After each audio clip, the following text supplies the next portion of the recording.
Welcome back to my classroom. Kelly here. Today I want to talk to you about whether you should go for the other certification levels or should you just stay with the one or two that you have. Why would I want more certifications? What is it like on those other certifications? Should I or shouldn't I? Make sure and like, subscribe, and hit the notification bell and stay tuned to find out. First, I want to let you know that I am certified in levels 2, 3, 4, 5, 6, and just recently, in the last few days, level 7.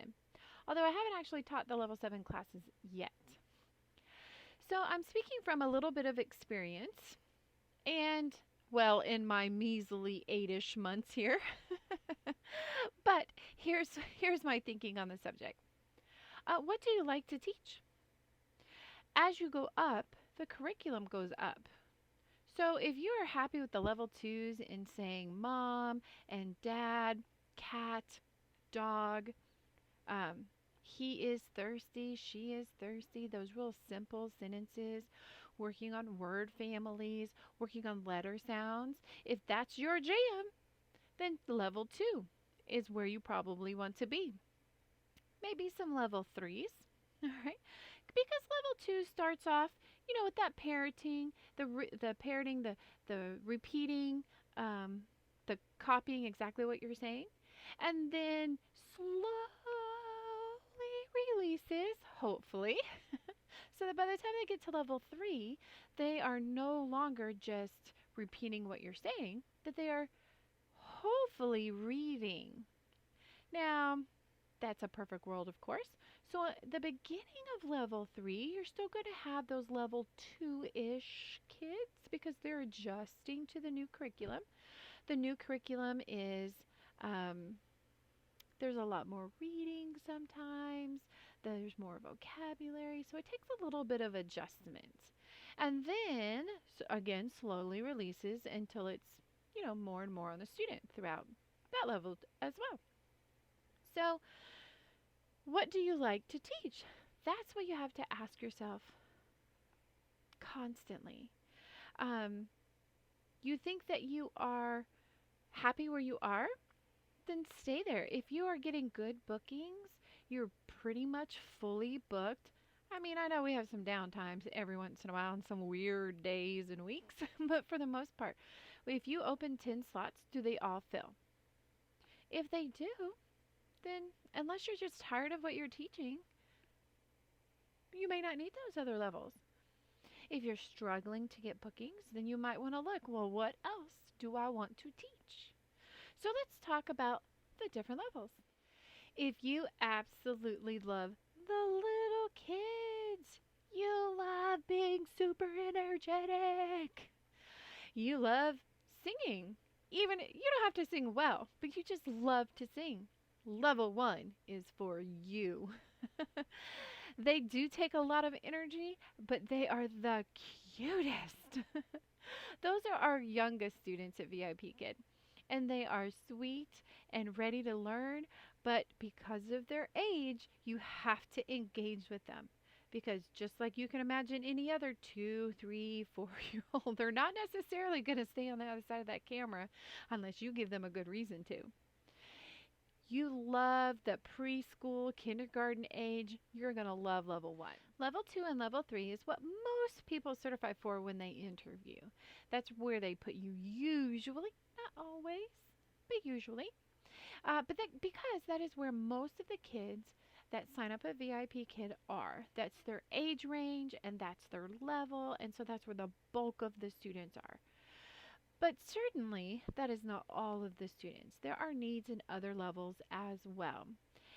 So, especially now that it's September, the kids have gone back to school, parents are thinking along that academic line again, and they're wanting to look for that outside tutoring outside of school. And VIPKID usually fits that bill. So, level 2 is where you're going to start working on sentences, word families, sometimes some letter sounds, depending on where in level 2 they are. So those are going to be, k, at, cat, p, at, pet, that kind of stuff. You know, this is my mom. This is my dad. This is my brother. This is my sister. So you're just getting them familiar with the platform. Unless they were in level one, then they're probably quite familiar with the platform. But the early twos, you're getting them familiar with the platform. And the curriculum, as far as our side is concerned, is fairly simple. When you're learning the language, it's not simple.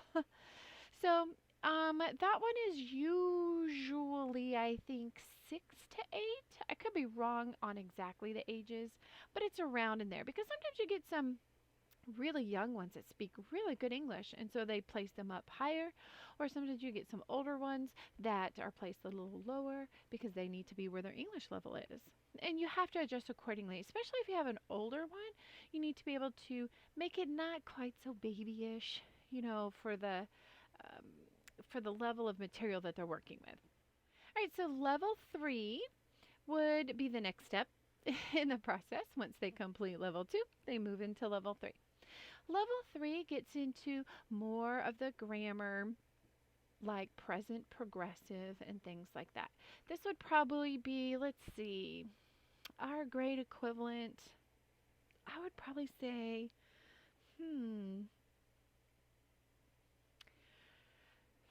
first, second grade, maybe, maybe third grade, around in there. The lower elementary grades really, they're working on grammar. The sentences are longer. You know, you might be talking about, I wear a black shirt every day. She is wearing a black shirt right now. Things like that. So you're getting more into the grammar. The sentence structures are a little bit longer. They read more. There's more student output because they should know more English by this point. And the topics range. The kids can speak a little more English, so you can have a little bit more of a conversation with them. Not quite like what I'm having with you right now. You can't quite have it at a normal speed. Well, like anything that varies, because I just thought of a level 3 student that I have on a regular basis that I have to look at the slides and really challenge him because he's so good with English. I also teach his sister, who is a lower level. In the unit that she is in, she does really well in that one too. So I can challenge her in that level. But with her, you know, I stick with, what did you do today? Really slow speech. I show pictures. Not that I don't show pictures in level 3, but with him, I can easily say, so what did you do today? Oh, did you enjoy doing that? See, I can continue the conversation, or with her, I have to keep them very short and simple questions. So, if you're looking for a little more conversation, but you're like, I'm not ready for the older kids, then level 3 and even level 4 would be about that same. Because level 4 and level 3 are kind of close, you know. Obviously, level 4 steps it up a little bit. But as far as the ages are still kind of around that elementary age, they are reading some. You still work on some word families, but you're beginning to work on the deletion and sounds of, I'm going to show you, onset and rhyme. So you might have, I don't think it's this word family, but you'll get the idea.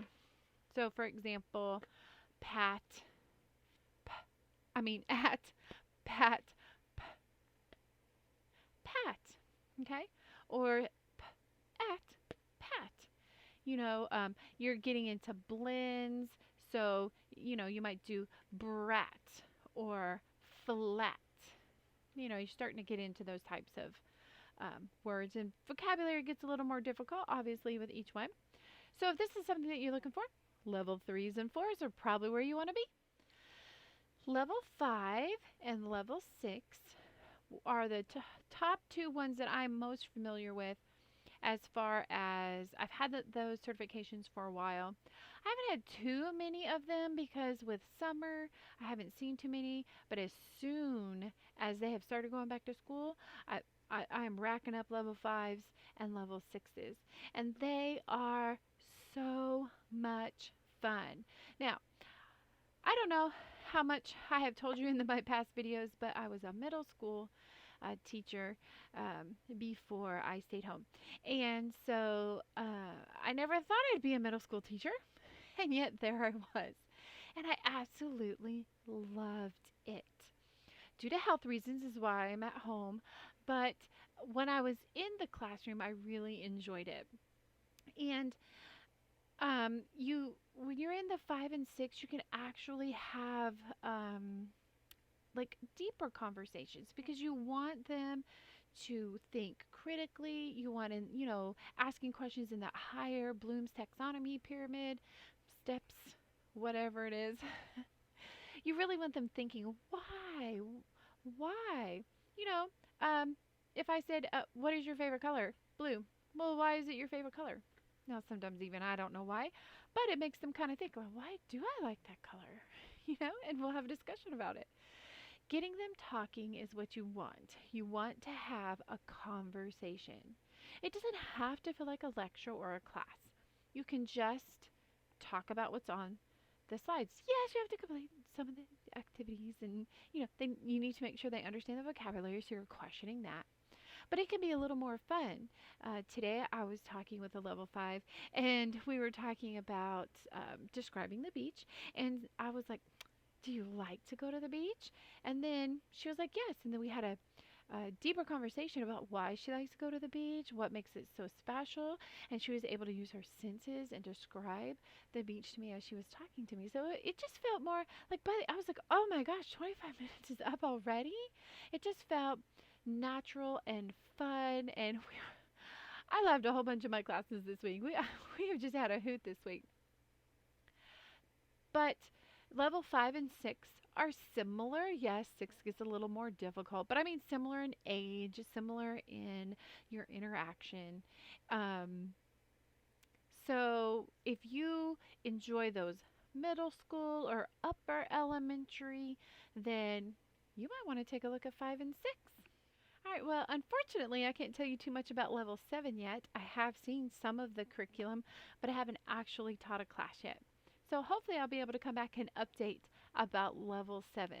But what I have seen so far seems like a lot of fun. Level 7 is a little more rigorous, but because they have some writing and some mini projects that they do throughout, some speeches that they give, and so the topics look amazing though, and I took a workshop on it just yesterday, and it sounds very exciting. Again, I think I would enjoy that because, that puts them probably tween or teen, 16-ish and maybe 14-ish. Just kind of depends, because there's always that range. I know some teachers have told me that they've had even young ones, like 8-year-olds, all the way up in level 7 because their English is so proficient. So they're really challenging them, which has its own challenges because normally in class we are just teaching the English for concepts that they already know. For example, in my level 5, we were talking about perimeter. She already knows perimeter. I don't have to teach her the concept of perimeter. I just have to teach her the English words for perimeter, for stuff that she already knows. But I can't imagine if you have a young one that hasn't made it to the perimeter yet, that's in those upper levels, trying to get them to understand that concept. So you would have to obviously adapt for that, which is like a whole nother video. But I think I'm really going to be excited in level 7. If this sounds like something that you want to look for, check it out and see about how to apply, which we'll talk about next. Sounds wonderful, Kelly. Where do I get these certifications? Head over to your teacher portal, however you like to get there, through the app or through the browser, because for this, you can use the browser. You're going to go to the third, which is resources, When you click on that, scroll down, you'll see the library and then you'll see certifications. Once you click on certifications, you will see Builders Program, the EduCourse, Major Course, Starlight, if you have that option, which if you're brand new, you're not probably going to see that option. Supplementary and then one to many. Under Major Course, you will click on that. But if it's available to you, there will be a little red dot if there are any new ones available to you. Because you do have to certify. What I mean by certify is you have to qualify. There we go. You have to qualify for certain levels. You have to have taught say 400 classes or 1,000 classes before they will allow you to even apply for that application. Certification, not application.